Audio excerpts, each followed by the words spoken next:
د افغان سولې لپاره نن ماښام مهمه غونډه جوړیږي. دا غونډه د کومو هیوادونو له لوري جوړه شوې، پر کومو موضوعاتو به بحث کیږي، له افغانستان څخه پکې څوک برخه اخلي.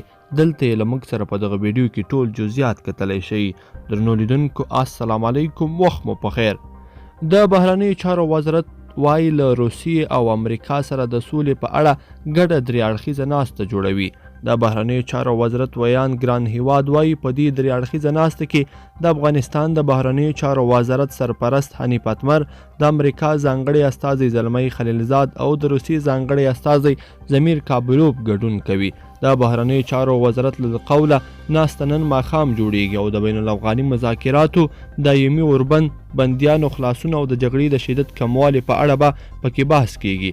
د بهرنیو چارو وزارت وایي په دې درې اړخیزه ناسته کې به د تاوتریخوالي پر کموالي، د بندیانو پر آزادېدو، بین الافغاني خبرو، دایمي او هر اړخیز اوربند او د سیمه ییزې او نړیوالې اجماع پر رامنځته کېدو خبرې وشي.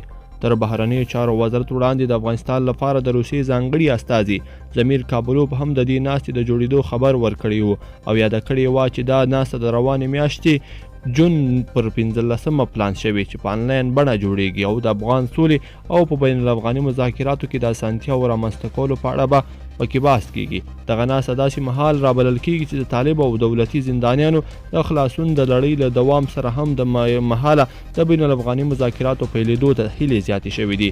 د طالبانو او امریکا ترمنځ د لاسلیک شوې توافقنامې سره سم د 3000 طالب بندیانو د خلاصون لړۍ بشپړه شوې ده او تمه د روانه اونۍ 2000 نور زندانیان هم خلاص کړای شي.